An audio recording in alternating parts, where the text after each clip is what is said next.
Projeto Afrofuturistic Talk. Realização Cult SP, São Paulo, Governo do Estado, Secretaria da Cultura, Economia e Indústria Criativas. Coordenação Associação Cultural REG. Parceria com Tony Prada Entretenimento Arte e Cultura.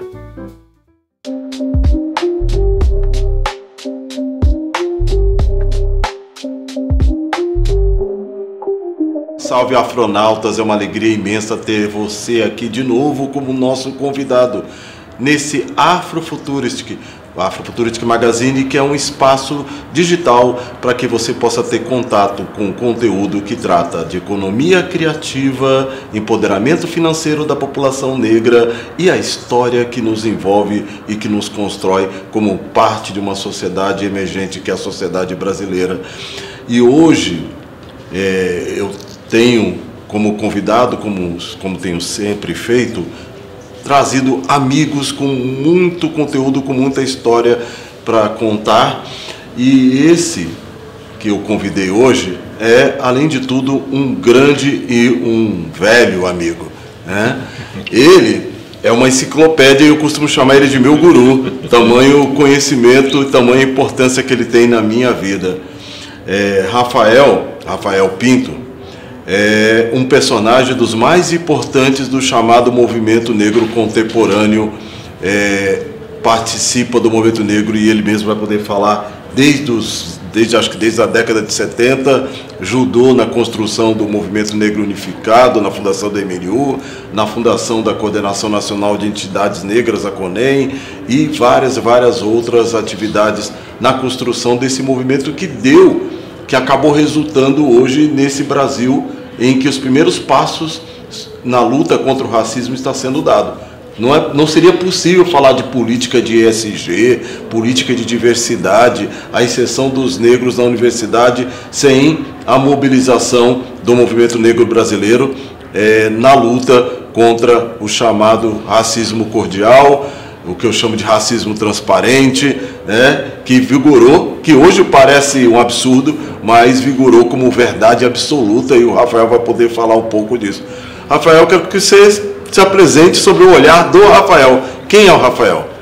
Bem, o Rafael é uma pessoa nascida aqui na cidade de São Paulo, obviamente. Fiz parte, nesses últimos 50 anos, de todas as etapas de construção do movimento negro, tanto do ponto de vista da organização enquanto movimento social, como também das intervenções que nós tivemos no sentido de criar espaços no Estado brasileiro do ponto de vista da gestão, da política. É um pouco isso que eu faço parte. E fico muito honrado, né, de estar aqui com você, Antônio Pinto, justamente para a gente, o Tony Prada, né, que é o Tony Prada, justamente para a gente debater um pouco da situação contemporânea, como a gente estava conversando anteriormente já. Eu fico muito feliz de estar nesse espaço, nessa construção, porque o que vocês fazem aqui, para mim, é sonho. Que lá atrás pensávamos do ponto de vista de ter o nosso espaço, do ponto de vista de debater, de construir, de dialogar com o mundo. Então eu vejo essa juventude que aqui está presente na produção e no fazer. Então nós, às vezes, estávamos muito em outro momento, uma outra fase da nossa vida. Nós estávamos no palco, mas nós não estávamos no controle da produção, na gestão. Hoje nós estamos vivendo isso e é algo espalhado por todo o país. Então, são milhares de pessoas fazendo esse trabalho. Isso é um grande avanço que eu vejo. Mas, Rafael, antes de a gente entrar pelos aspectos mais da luta, mais da atividade, vamos chamar assim, política, não política partidária, mas política no sentido de mobilização, eu queria que você falasse primeiro do Rafael inserido no processo cultural da formação da cidade de São Paulo, que eu já sentei muito com o Rafael, ouvi muito das histórias. O Rafael foi o frequentador de baile blacks, Rafael passou pela ocupação do centro, da região do Mapping, aquela região ali, a ocupação. Eu queria que você falasse um pouco da sua juventude e todo esse processo de aglutinação, o aquilombamento a partir da musicalidade. É interessante isso. Eu acredito, eu falo assim, no meu período, tá, nós vivíamos num espaço onde tinha, a gente chamava do meio negro, entende? Então, por exemplo, eu vou falar do lugar onde eu nasci. A minha família era oriunda aqui da Bela Vista, do Bexiga, mas ela lá nos anos 30, 40 foi lá pro Ipiranga. Então, quando tinha uma festa dentro de casa, o pessoal da Bela Vista ia para lá e juntava todas as pessoas. Então, o lugar onde eu moro é interessante, que ela tem uma presença negra muito forte. Hoje eu consigo dizer que essa presença negra que existe lá, ela é oriunda da ação da Frente Negra Brasileira nos anos 30, que a Frente Negra Brasileira orientava as famílias negras a comprarem suas casas, a comprarem seus terrenos, construírem suas casas. Então, aquela região onde eu moro é isso. Mas antes de se avançar, Rafael, hoje a gente não tem enciclopédia da Bel, então eu vou perguntar para vocês o seguinte, para você. Primeiro, o que é a Frente Negra Brasileira? A Frente Negra Brasileira é a primeira organização de caráter nacional organizada pelos negros pós-abolição. Ela surge nos anos 30, ou seja, praticamente 40 anos pós a abolição, surge a Frente Negra Brasileira. E o que a Frente Negra Brasileira ela surge? Ela surge com o papel de organizar os negros e com o objetivo de integração do negro na sociedade brasileira. Esse é o grande papel da Frente Negra Brasileira. Por isso que eu estou dizendo, ela orientou. Então, ao mesmo tempo, ela tinha uma preocupação, é interessante falar sobre isso, ela tinha uma preocupação com a educação, e é importante dizer que educação que a Frente Negra Brasileira, que escolas que são essas? As escolas da Frente Negra Brasileira eram escolas de alfabetização, porque nós saímos da escravidão sem ter acesso à escola. Como é que a sociedade brasileira, o status quo, o Estado, via o racismo? Primeiro negando, né?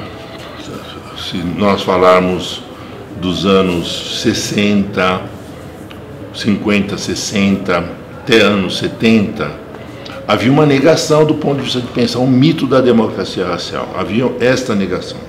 No entanto, nós temos influências de fora. Quais influências de fora? A importância dos anos 60 nos Estados Unidos, com o movimento de luta por direitos civis, né, que, à época, a gente ouvia, nós, família preta, nós não tínhamos televisão, a gente tinha rádio. Então, tinha os discursos, as lutas que se desenvolviam por direitos civis, refletiam na gente. Eu falo que esse reflexo me pega na minha adolescência. Então, é esse momento que você vai vivendo. Posteriormente, já nos anos 70 e 60 também, você tem os movimentos de libertação dos países da África, que reflete também, eu digo, olha, movimento de libertação, luta por direitos civis nos Estados Unidos, a própria Revolução Cubana reflete aqui, e também a crítica ao apartheid, entendeu? Isso reflete no movimento negro aqui. E, por outro lado, nós vamos nos organizando internamente.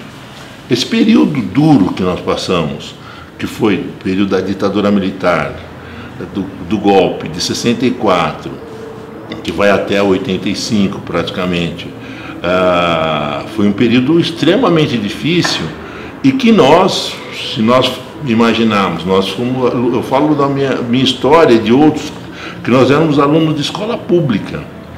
Então a saída que nós tínhamos era estudar e trabalhar. Mas a orientação das famílias negras foi sempre que nós buscássemos trabalhar no serviço público. A grande saída que dava estabilidade para as famílias negras era o serviço público. Então, nesse processo é que a gente surge e vai fazendo o debate, fazendo a crítica ao mito da democracia racial. E várias ações vão ocorrendo, várias ações de discriminação, o papel, inclusive, da violência policial, que ela é histórica, mas ela também ela se estabelece nesse momento.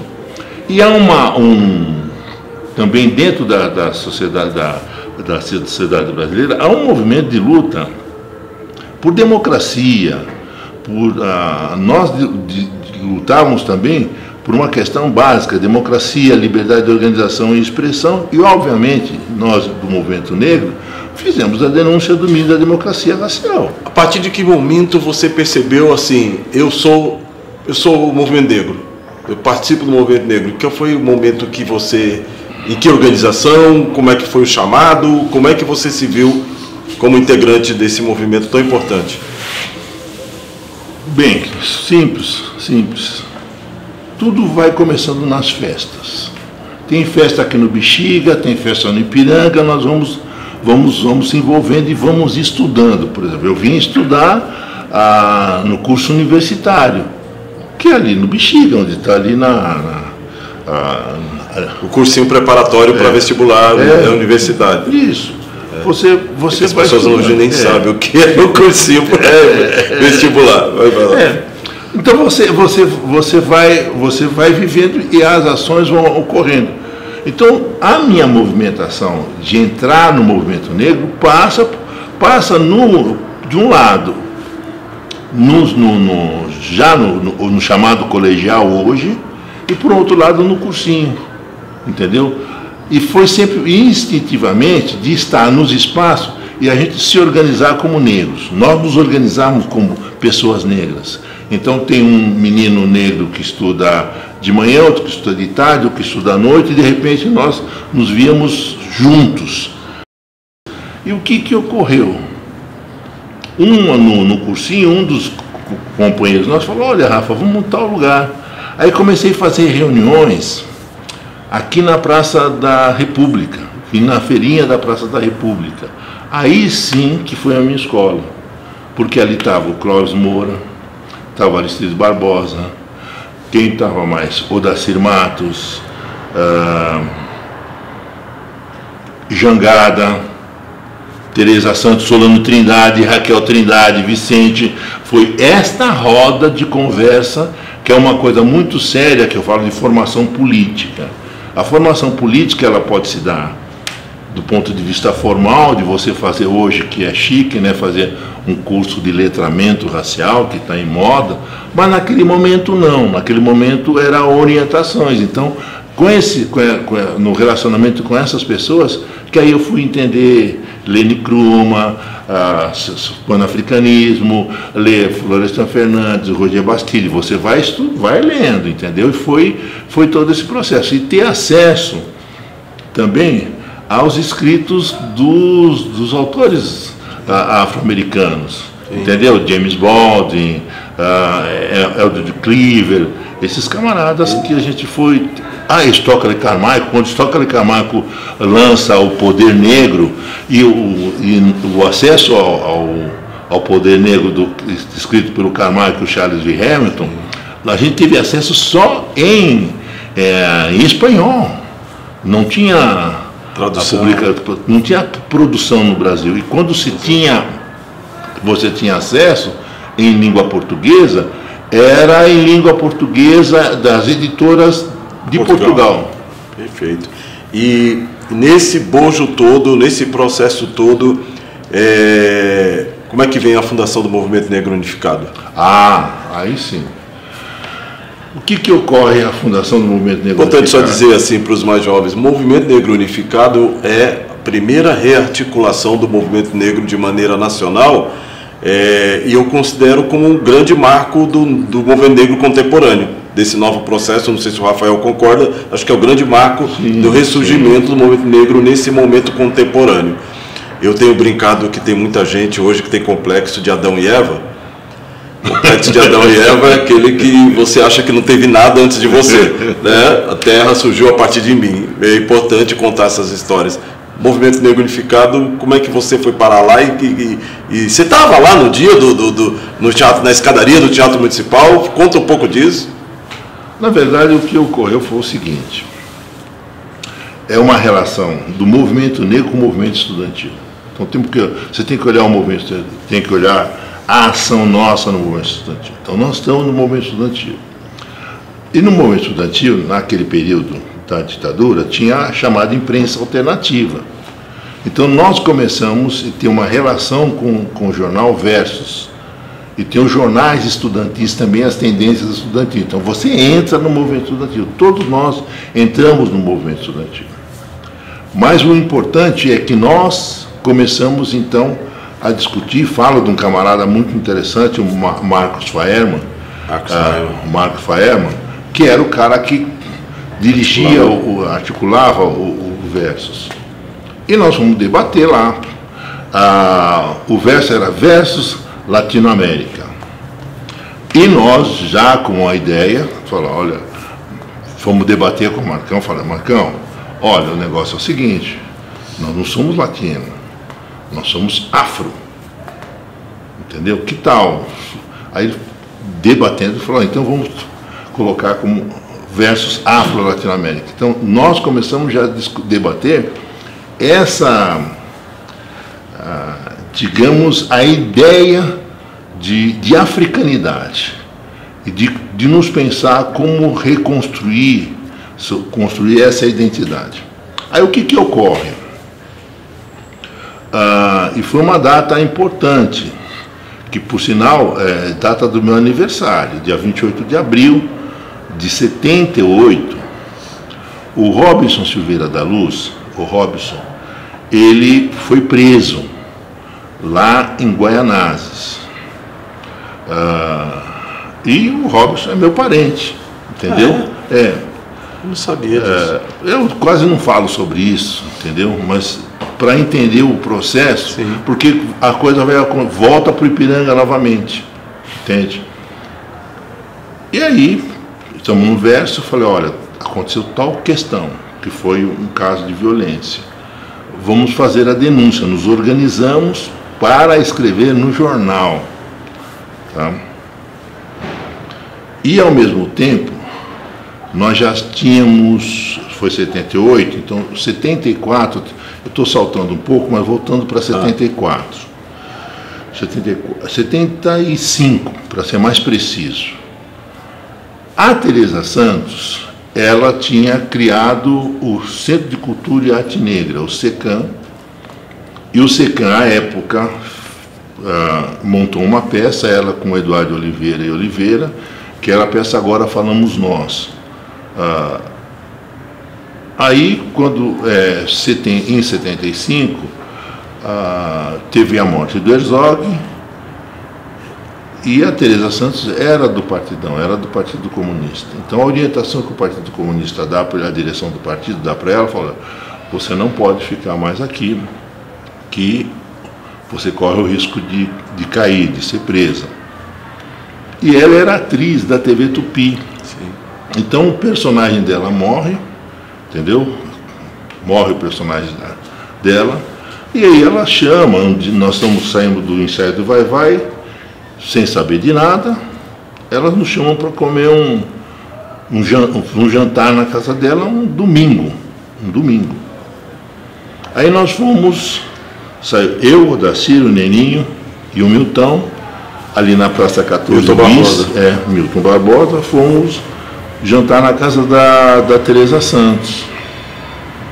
Aí foi que nós tivemos contato, aí sim, com o vinil dos poetas de língua portuguesa africanos, sabe, os poetas angolanos, e à noite tomando caipirinha, cerveja, e ela fez o jantar lá e jantamos. Quando foi no finalzinho, umas 3 horas da manhã, ela disse para a gente o seguinte, olha, chamou o Dacir, que era o mais velho, entregou um atabaque e o estatuto do SECAM. Falou, olha, eu terça-feira estou indo estou saindo do país, já não estou me desvencilhando da TV Moçambique, é isso? Moçambique, e vou para Paris. Eu vou para Paris.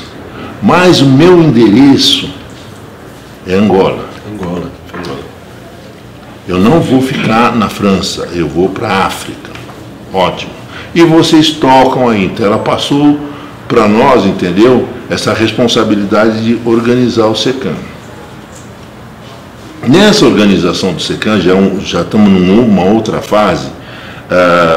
Nós temos, então, nessa organização do SECAM, fizemos várias atividades na Bela Vista, e o que ocorre? Com a morte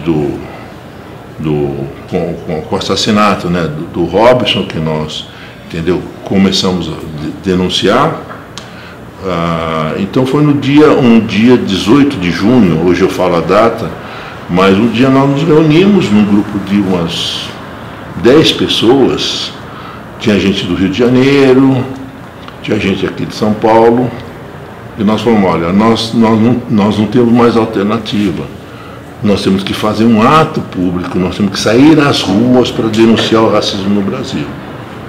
Então foi esse movimento. Então, olha, se você imaginar, em 20 dias, nós nos organizamos, escrevemos o texto coletivamente, sabe? Escrevemos o manifesto de denúncia e fomos, para as escadarias do municipal. E ali nasceu o Movimento Negro Unificado. Ali nasceu um movimento unificado contra a discriminação racial. Ali nasceu um movimento unificado contra a discriminação racial, com cartas de apoio do TAIB, que é a Federação Israelita mandou carta de apoio de estudantes. Nós tínhamos atividade nos presídios, também em função de influência que nós recebemos das rebeliões de Ática. Então nós tínhamos alguma organização nos presídios, então saiu uma carta nesse ato público, e já estava no Brasil, já estava o Abdias, entendeu? Já estava o Abdias. Então, foi esse processo. Só Abdias do Nascimento. Abdias do Nascimento foi fundador do Teatro Experimental do Negro, criador do Teatro Experimental do Negro, primeiro grupo de teatro de atores e atrizes negros no Brasil. Até então, para a gente entender, os espetáculos de teatro, que eram muito populares na época, principalmente na classe média da elite, tinham atores brancos pintados de negros para interpretar personagens de negros. O Teatro Experimental do Negro surgiu numa revolta, num protesto contra isso, de uma forma criativa. Dali, Abdias do Nascimento como líder, Dona Ruth de Souza, essa atriz maravilhosa, fazia parte do Teatro Experimental do Negro, e vários outros atores e atrizes que fizeram parte da cinematografia brasileira, né?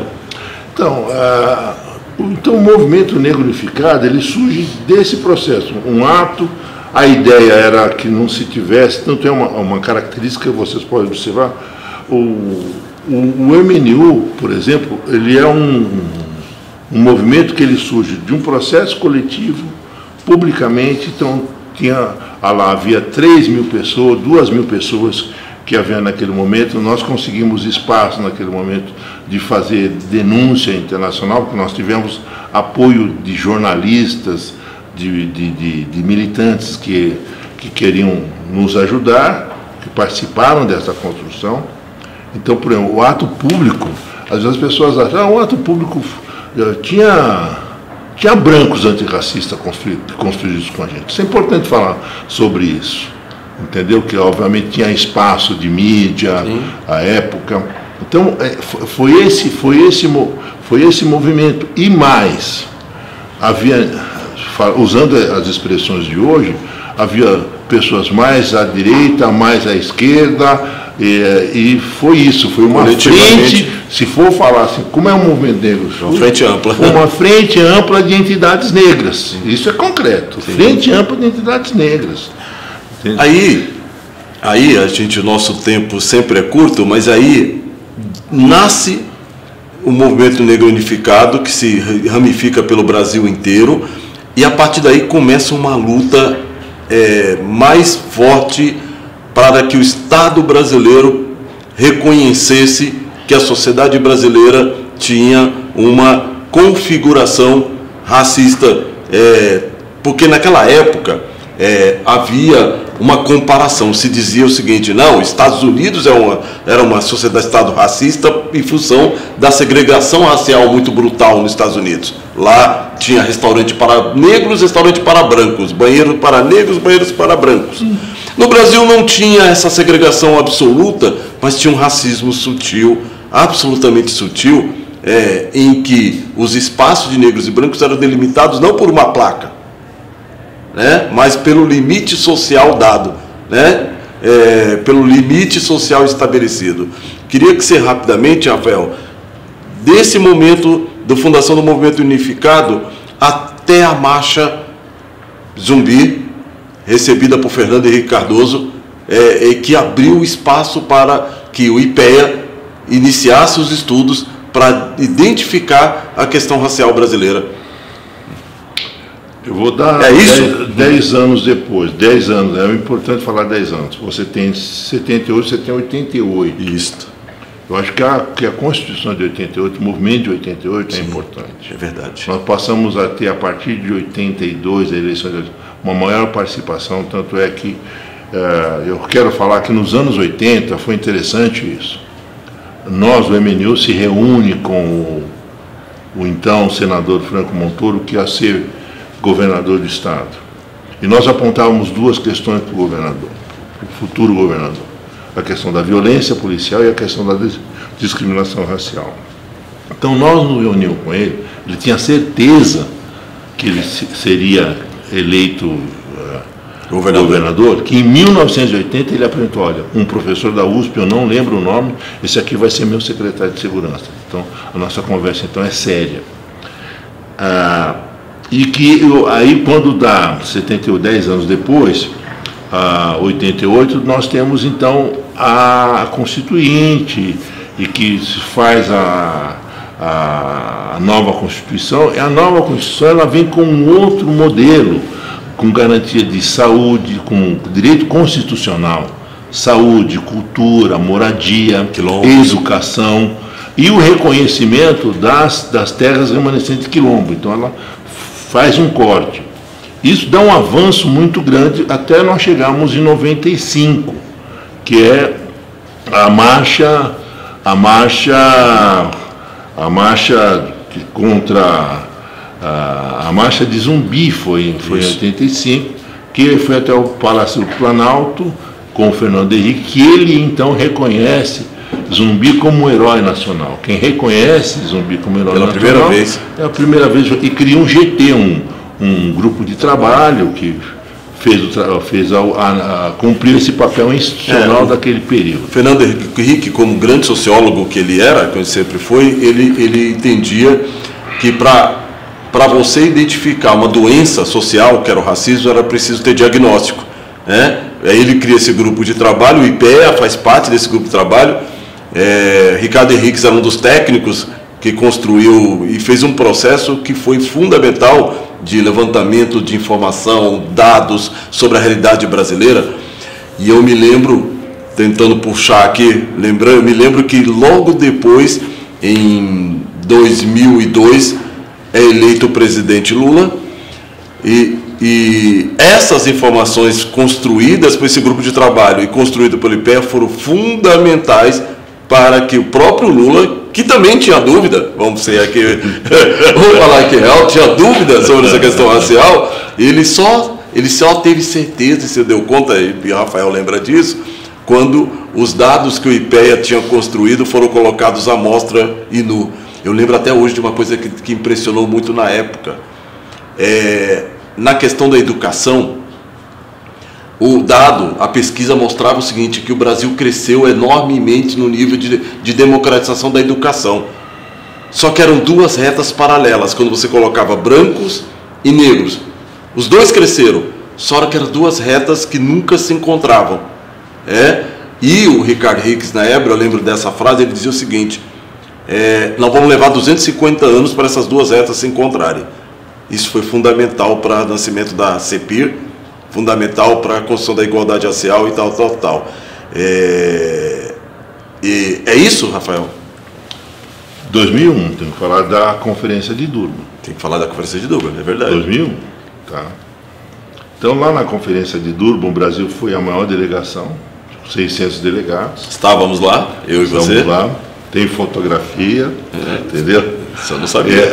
Eu tenho, lógico que eu tenho esse registro. E quando nós estamos na conferência de Durban, aqui... Durban é África do Sul, só para explicar para o nosso... a ONU, a Organização das Nações Unidas, chamou uma terceira conferência, se não me engano, terceira conferência mundial para discutir xenofobia e racismo. Ela aconteceu em Durban, na África do Sul, no ano de 2001, por coincidência no mesmo mês em que aconteceu o ataque às torres, ou não, coincidência ou não, das Torres Gêmeas. No mesmo momento, um pouquinho antes, quando termina... No último dia, a gente voltando... já tem a notícia das Torres Gêmeas, do ataque. Mas é interessante, o Durban, o plano de ação e a declaração de Durban, que o Brasil se compromete, vai exigir, dar as condições, obviamente, necessárias para que o Brasil, então... o governo Lula assume e avance no sentido da criação da CPI. Esse é um dado importante. Por quê?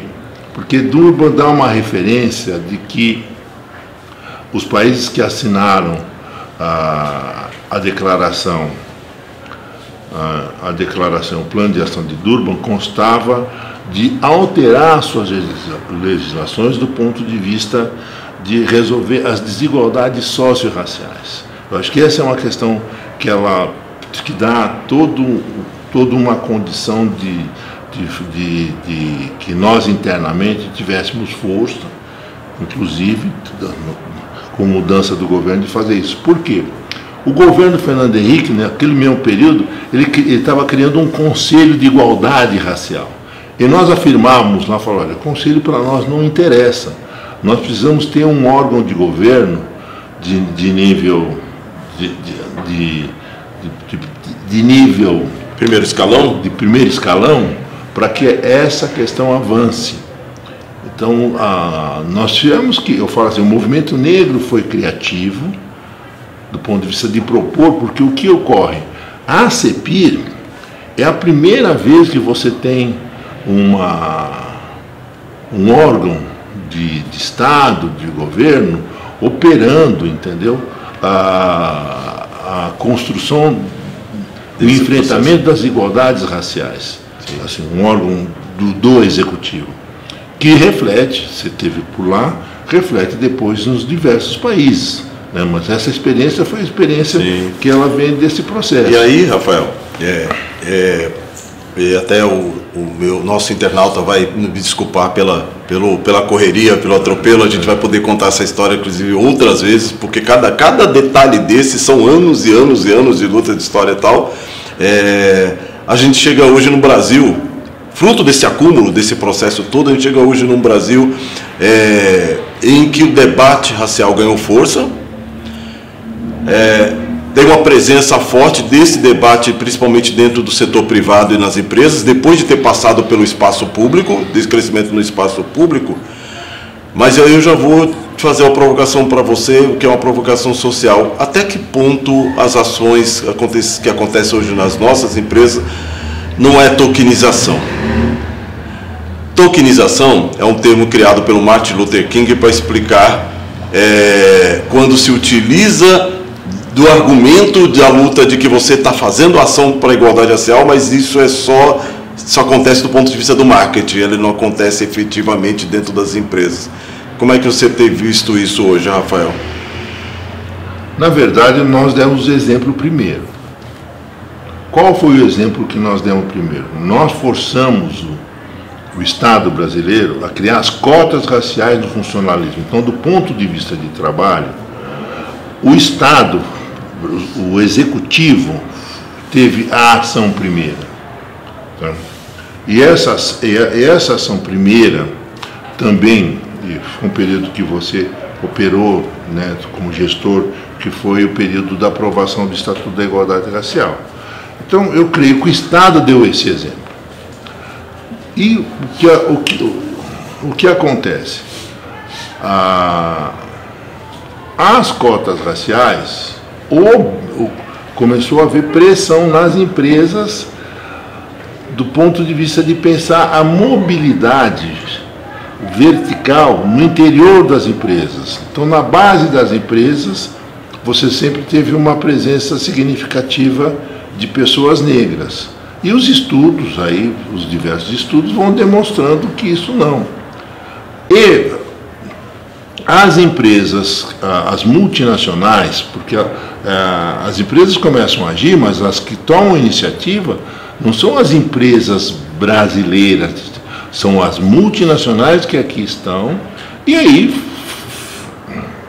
é necessário ter diversidade na direção dessas empresas. Então, é esse o movimento, mas o movimento inicial é um movimento que vai às cotas raciais nas universidades, que vai às cotas raciais no funcionalismo público, que obriga o Estado a fazer diversas ações e, inclusive, traz isso para o âmbito do Estado, pensando o Estado, a federação, né, o Estado e os municípios, né? Então eu vejo que foi esse movimento. Agora, hoje eu tenho visto o quê? E aí nós temos que trazer um outro lugar, que é a questão do mercado de trabalho. O Brasil, por exemplo, está enfrentando um problema seríssimo, né?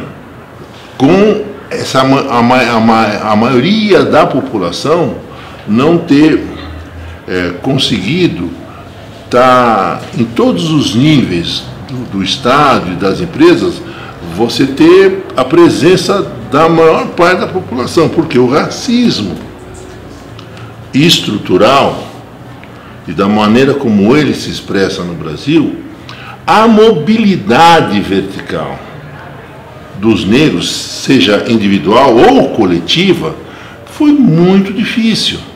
Não está se dando. Então, está tendo todo um processo.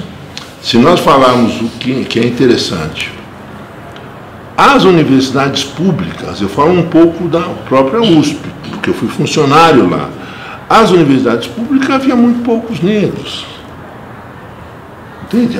Havia muito poucos negros. Então, hoje você começa a ver diversidade dentro das universidades públicas, diversidade a nível das escolas, mas e também na estrutura do funcionalismo público. Nós sempre tivemos no funcionalismo público na base. Agora você tem mobilidade no funcionalismo público. Então, eu avalio que essas mudanças, elas de fato estão acontecendo. Eu não vejo, por exemplo, que não está acontecendo. Você é um homem, hoje, otimista com a nossa luta, com as construções. São os números. São os números. Então, você tem um número maior de CEOs de empresas envolvidos nesse processo, que se trabalha com metas, entende? E você tem todo esse processo. Exemplo, vamos lá. Exemplo das empresas estatais, tá? Então, vou pegar um exemplo, a Petrobras tem que fazer isso, o Banco do Brasil está fazendo isso, os Correios, Banco do Brasil, os Correios, a Caixa Econômica Federal, ou seja, do ponto de vista de pensar a mobilidade vertical no interior das empresas. Estabelece meta de 30%, 20%, estabelece essas metas. E isso, de fato, está acontecendo. Bom, que bom. Entendeu? Legal. Agora, o que eu vejo, tem um pulo do gato ainda, não é tudo isso. Eu vejo que, com a Convenção Interamericana de Combate ao Racismo, porque nós falamos sempre do racismo do ponto de vista individual, mas do ponto de vista do racismo indireto e múltiplo, nós não tínhamos uma ferramenta para fazer esse enfrentamento. Então, a Convenção Interamericana de Combate ao Racismo, que você estava lá também, no momento que é gerido, que é esse processo, entendeu? Hoje a Convenção estabelece isso. Então, nós temos hoje, pensando o papel do IPEA, pensando os dados que estão colocados hoje, você tem ferramentas mais robustas para pressionar, entendeu? Seja o Estado, seja as empresas, a garantir, entendeu? Uma diversidade, entendeu? Em toda a empresa, em todos os níveis das empresas. Eu vejo o caminho, eu vejo que existe caminho e existe esta pressão. Legal, legal. Rafael, a gente vai ter que fazer um programa 2 para a gente avançar a partir daí, entendeu? Mas foi sensacional porque eu acho que esses aspectos, eu sou o cara hoje que zapeio muito esse assunto pela rede e acho que essas informações que você colocou, essa contribuição de contar toda essa história é rara. E muitos dos nossos jovens não têm acesso, não tem como ter informação toda essa estrada de construção que é coletiva, sim, né? Sim. É coletiva e muitos passaram por ela. Eu preciso falar aqui, do Flávio Jorge, eu preciso falar aqui da Sônia Leite, eu preciso falar aqui da Lélia Gonzalez, eu preciso falar aqui do Hamilton Cardoso e do Bola, do querido, e de milhares e milhares de homens e mulheres negros que ajudaram a construir esse Brasil que a gente vive hoje. Agora eu quero falar, Toninho, só para aproveitar. Só para a gente fechar, porque a gente já fechar o seguinte. Né? O processo coletivo que nós temos é irreversível. Não é uma meia dúzia de pessoas. Entendeu? Eu falo assim, lá nos anos 70, na USP, nós éramos meia dúzia de gato pingado de estudantes que cabiam numa Kombi. Não é mais isso. Esse comparativo é semelhante, entendeu? À luta de emancipação negra e empoderamento que está ocorrendo aqui. Ele é irreversível. Não tem mais volta. Não tem mais volta. Não me venha com conversa de identitarismo e tal, não tem mais volta. Não tem mais volta. Obrigado, Rafael. Não tem mais volta. Obrigado, Rafael. Sensacional. Foi muito bom. E eu espero você de volta sempre, consumindo e participando do nosso conteúdo. Dá sua opinião também aqui. Escreva, questione, discorde e estaremos sempre abertos para novas ideias, para novas contribuições de gente como meu querido Rafael Pinto. Obrigado, Rafael, e obrigado a você.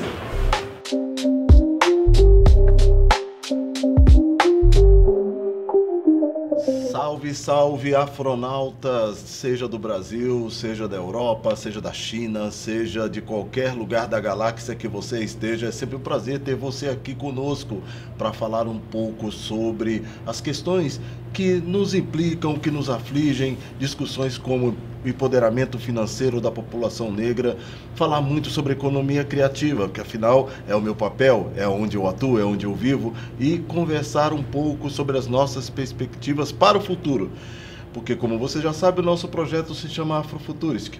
E a Afrofuturistic tem como referência o afrofuturismo, as teorias do afrofuturismo, onde a gente passa da perspectiva de buscar referências na nossa ancestralidade que a gente possa transformá-la e construir um futuro tecnológico a partir delas. Eu sempre uso como exemplo a lança das guerreiras em Pantera Negra, que solta o raio laser, tem essa simbologia. A lança é um aspecto da ancestralidade apontada para o futuro quando ela emite raio laser. E por falar em futuro, a gente não faz futuro sem cérebros, a gente não faz futuro sem estudo, a gente não faz futuro sem contribuições. É para isso que a gente criou essa revista com o objetivo de trazer pessoas para refletir um pouco sobre a nossa realidade. E hoje eu estou trazendo aqui um professor, uma pessoa com um currículo fantástico, um currículo que só nos dá orgulho. Afinal nós somos ainda tão poucos, mas eu quero falar um pouco dele, que é o Joaquim Batista Xavier, que é advogado, proprietário da Xavier Consultoria Empresarial e Gestão de Negócios, é sócio fundador da FUNAFRO, que é a Fundação Instituto de Negócios para Afroempreendedores. Ele foi consultor jurídico e gerente regional do Sebrae São Paulo de 1996 até 2016 e tem, se eu for falar todo o currículo dele, eu vou ficar o programa inteiro e seria uma honra fazê-lo, mas eu acho que a gente pode bater um papo e dialogar. Muito obrigado, Xavier, por você estar aqui conosco. É uma alegria enorme, não só ter você aqui, como conhecer você com essa história tão bonita. E eu vou começar pondo você já no fogo. Antes de você falar qualquer coisa, eu quero pôr um fogo com uma pergunta que eu, de vez em quando eu provoco. O povo preto tem medo do dinheiro ou o dinheiro tem medo do povo preto? Tony, obrigado pelo convite.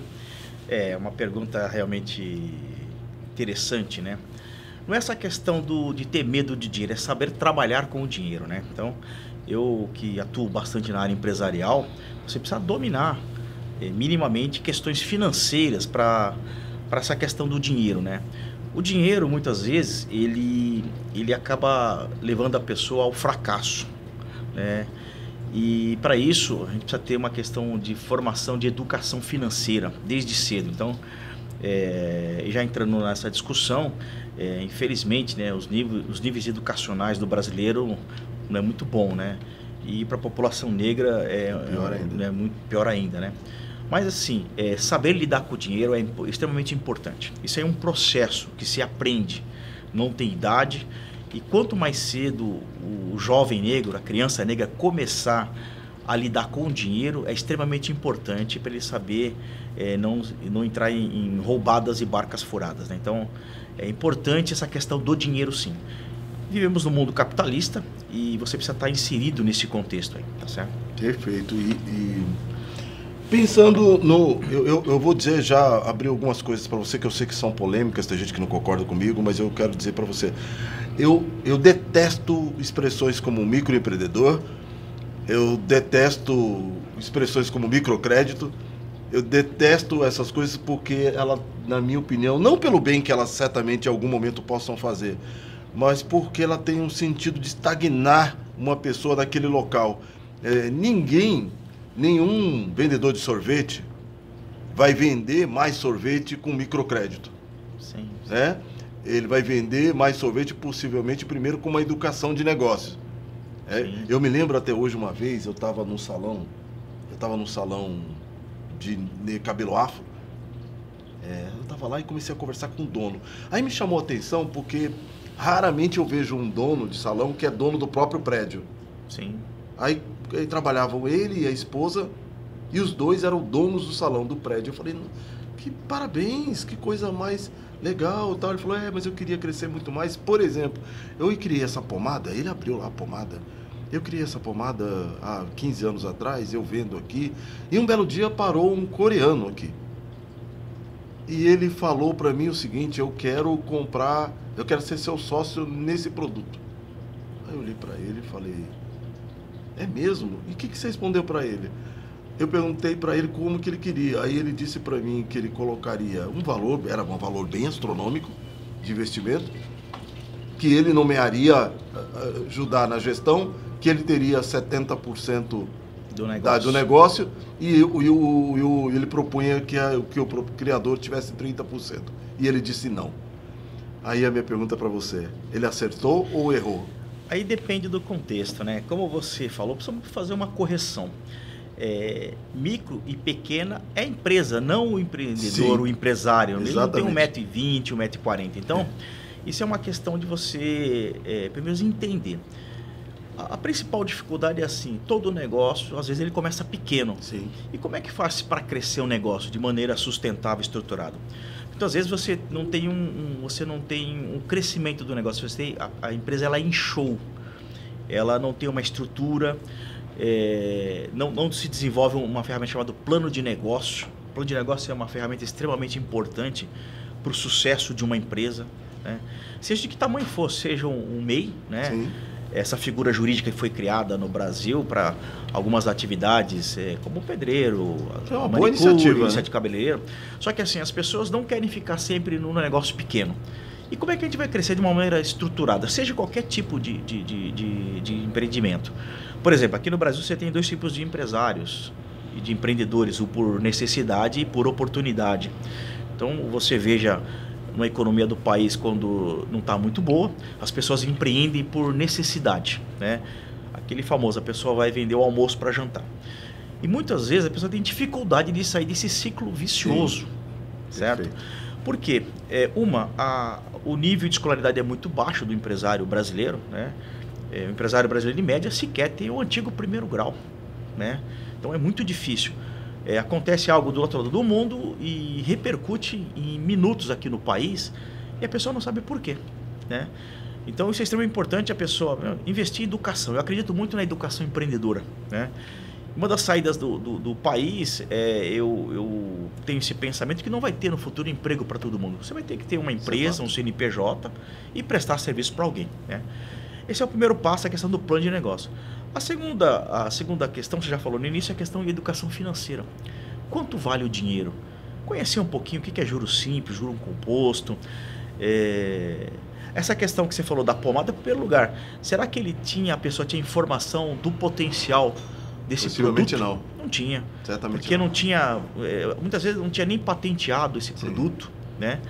E aí, aquelas pessoas que empreendem por necessidade. Agora, pessoas que empreendem por oportunidade, ele viu que aquele produto é bom, né? Qual o mercado que ele atua? Se for um produto voltado para a população negra, por exemplo, 56% da população do país são negros. Estamos falando de quase 120 milhões de pessoas ávidas para o consumo. Sim. Então, você tem mercado. Então, quando você vai pensar num produto, você tem que ter mercado para quem? Você precisa de cliente para comprar o seu produto, né? E pegando um gancho, assim, o brasileiro tem 3 sonhos, que eu gosto de falar muito nas conversas, né? Ter um carro do ano, comprar casa própria e ser patrão. Comprar um carro é tranquilo, é fácil, né? Financia aí 60 vezes e tal. Comprar uma casa também você pode financiar em 30 anos. Agora, ter um negócio próprio é um pouco mais complexo, né? Não é só você ter um CNPJ, é mais do que isso, né? Porque no país, 99% das empresas são de pequeno porte, né? Então, quem gera emprego nesse país são as pequenas empresas, né? Então, é importante a pessoa dominar ferramentas de gestão para tocar o negócio. Parece até um palavrão, mas é coisa muito simples. Conhecer marketing. O que é o marketing? Para que serve o marketing? Conhecer finanças, desenvolver um planejamento estratégico do negócio, para onde caminha, pensar no curto, médio e longo prazo. E muitas vezes as pessoas pensam apenas só no curtíssimo prazo. Aí é difícil, né? E a gente observa que as empresas têm que ter voo de águia e não voo de galinha, né? Galinha tem um voo curto, a águia não voa longe, né? Então, para o negócio crescer. Começa, muitas vezes, num negócio pequeno, né? E a maioria das empresas, elas começam no seio da família. O marido, a mulher, o pai, o filho. Esse negócio, a empresa começa a crescer de maneira estruturada, né? Então, é isso que a gente diz para as pessoas, assim, como é que você vai planejar o seu negócio? E muitas vezes, o brasileiro é criativo, né? Como é que a gente transforma uma ideia num negócio? Né? Eu conheço diversos exemplos de empresários que começou um negócio numa garagem ou num quarto e a empresa fatura milhões, foi vendida, né? Porque ela cresceu de maneira estruturada, né? Então, quando a empresa ela começa desta forma, aí sim ele vai longe, né? E tem que ter o trabalho de você sonhar pequeno e sonhar grande. Então vamos sonhar grande, né? Então isso é extremamente importante. A gente teve a oportunidade de conhecer empresários afro-americanos, né? Como afro-brasileiros. O afro-americano ele quer dominar o mundo. O negócio dele, a empresa quer vender para o mundo inteiro, né? Então isso é extremamente importante, salutar, né? Pensar alto, sonhar alto, né? E todo empreendedor sonha, mas precisa tirar os projetos das gavetas para botar em prática, né? Xavier, deixa eu fazer uma pergunta para você. Tem um amigo meu que me falou uma coisa uma vez e me impactou muito. Ele dizia o seguinte: Tony, a gente tem que aprender uma coisa. Dinheiro no mundo tem um monte. Sim, perfeito. E procurando lugar para se multiplicar. Correto o pensamento. E ao mesmo tempo, a gente vê um potencial gigante de gente criativa, Eu costumo brincar o seguinte: se a seleção brasileira de futebol fosse uma empresa brasileira, possivelmente a gente não conheceria Pelé, nem Garrincha, nem Marta, porque os negros teriam desaparecido dali. E quando a gente faz essa conta, eu fico tentando entender e tentando falar sobre os milhões e milhões de talentos que o Brasil perde todo santo dia por falta de desenhar uma estratégia que valorize, que potencialize essas pessoas. Se é verdade que tem muito dinheiro no mundo procurando grandes projetos e grandes ideias, e a gente tem um povo ávido para empreender, o que está faltando? Bom, é importante você ter um ambiente empresarial, né? Você começou falando da questão do dinheiro, do capital. O capital é extremamente importante no mundo corporativo, nas empresas. Por um lado, você tem as taxas mais altas do planeta. Sim. Então, você já começa um negócio, se for buscar dinheiro em banco, já começa devendo. Aí já entra a questão das garantias reais. Um banco, ele quer uma garantia do investimento que ele vai fazer. Então, taxa de juro é uma coisa... Que é uma contradição, inclusive, né? Eu entendo a lógica do banco, mas o banco no Brasil empresta para quem em tese não precisa, para quem tem algum recurso. Garantias, e aquele que precisa. Né? E aquele que não tem pouca possibilidade no Brasil, né? Existem muitas Queria que você falasse, inclusive, dos fundos. Dos fundos. Existem muitas linhas de financiamento aí, né? A primeira pergunta que o agente financeiro vai fazer, ele quer o seu plano. Como é que você vai retornar o meu dinheiro? Retornar o meu dinheiro. Então, muitas vezes a pessoa tem apenas aquelas ideias, não estão bem estruturadas. Sim. Né? Para quem você vai vender, qual o retorno, e aí ele não tem as respostas. Então o agente financeiro já corta a conversa ali. Né? Então a primeira coisa que eu falo assim, ter um plano de negócio, ele escrever um plano de negócio.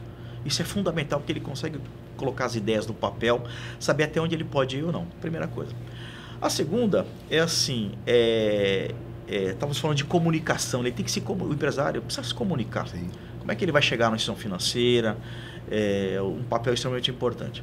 E o terceiro aspecto que eu acho que é extremamente interessante é o momento. Né? É na crise que você tem as melhores oportunidades. Né? E o brasileiro é bom nisso. Nós somos, no ano 2000, o Brasil chegou a ser o maior país empreendedor do mundo. Superamos os americanos e os japoneses. Né? Só que muitas pessoas empreendiam por necessidade e não por oportunidade. Então, os meios de comunicação ajudou bastante hoje as pessoas a terem acesso à informação. Então você pode fazer um curso de onde você estiver, um celular, para você aprimorar o seu negócio. Né? Então você começa um negócio num celular, por exemplo. Né? Então o aspecto importante é assim, o empresário voltar também, um candidato, para uma sala de aula. Ele precisa voltar a estudar. Né? Eu sei que você é administrador, né? Como é que você vai administrar uma empresa? Administrar é uma arte, né? Se você não tem conhecimento teórico, como é que você vai botar isso em prática? Então é muito difícil. Então, e não dá para ficar apenas no achismo, né? No fazejamento. Nós temos que ir para o planejamento do negócio. Ver como é que ele vai estar ao longo do tempo. Planejamento. Para aquele empreendedor que está lá no Capão Redondo ou no interior do Recife, na periferia de Recife ou na periferia do Rio de Janeiro, muitas vezes quando você fala assim, planejamento de negócio, parece um palavrão, um absurdo, e parece que o cara fala assim, cara, então eu vou desistir porque eu não sei fazer esse troço. Isso. Que conselho a gente dá para ele? Como é que ele começa? Bom, existem muitas oficinas a custo zero, né, sobre planejamento estratégico. Isso a instituição onde nós tocamos lá, a Funafra, nós oferecemos essas ferramentas sem custo nenhum. Né? Então, primeiramente desmistificar o planejamento. Né? O planejamento, na realidade, é uma coisa muito simples. Né? Você falou desses vários locais do país. Primeiramente, a pessoa vai atuar naquele mercado, ele tem que conhecer a cultura local daquele local. Né? O Rio de Janeiro é diferente de São Paulo, que é diferente do Recife, lá de Manaus, do Campo Grande, do Rio Grande do Sul. Então, entender essa cultura local e colocar isso no plano de negócio, tem os hábitos do local. A segunda pergunta é importante assim, a pessoa vai atuar naquele nicho específico de mercado, ele vai atuar no estado inteiro, no país inteiro, no mundo. Então ele tem que saber até onde ele tem pernas para chegar. Né? E a primeira coisa assim, fica difícil, é como você vai sair para uma estrada, você vai de que forma? Vai a pé, de bicicleta, de carro, etc. Então, o planejamento quer dizer isso aí, você fazer cada uma das fases de maneira pensada e orquestrada para chegar ao resultado final, né? Tá certo? Xavier, a gente infelizmente tem pouquíssimo tempo, a gente gostaria até de aprofundar, e eu quero já aproveitar e convidar você para a gente fazer uma série, né, fazer uma ferramenta do Afrofuturo todo sobre estruturação de negócio. Acho que seria uma coisa legal. Mas eu queria que você falasse da Funafro. Bom, a FUNAFRA é a Fundação Instituto de Negócios para Afro-Brasileiros. Nosso papel lá, nós acreditamos no potencial do afro-brasileiro, da afro-brasileira. Então, nosso objetivo é que essas pessoas que têm sonho de ter um negócio próprio consigam estruturar as suas empresas para ter sucesso e não quebrar nos primeiros anos de vida. Então, a FUNAFRA ela se encarrega disso. E nós temos 4 grandes pilares. O primeiro pilar é das mulheres negras empreendedoras. Recentemente tivemos um evento em Salvador de mulheres empreendedoras, foi muito interessante. Nos preocupamos com jovens negros, né, das periferias em especial. A gente acredita que o jovem negro ele precisa ter uma oportunidade de empreender, né? E é a melhor idade, né? A pessoa quando está acima dos seus 50 anos, a pessoa fala que, para não chamar de velho, já está fora do mercado. Então, a gente atua com as pessoas da melhor idade. E nós acreditamos muito na questão da educação empreendedora, né? Isso é um pilar importante para a gente, para que possamos ter as empresas estruturadas aí. Muito bom. A gente vai colocar aqui embaixo aqui a indicação para como você procurar a FUNAFRA. Perfeito. A gente vai colocar aqui embaixo. E agradecer a você. Perfeito. Muito obrigado mesmo por você existir. Perfeito. Por ter esses Eu que agradeço conhecimentos e se você permitir, é uma promessa mesmo. Eu acho que a gente devia, no Afrofuturistas, fazer uma série de programas em vários, para a gente falar sobre planejamento, para a gente falar sobre fundos, possibilidades. Perfeito. Vamos criar isso? Perfeito, aceito o convite. Tá bom? Está convidado. Tá bom, obrigado, gente. Tá obrigado a você. Continue sempre acompanhando o nosso conteúdo com muita gente inteligente, com gente que contribui para construir esse Brasil diverso e étnico do futuro. Esteja com a gente.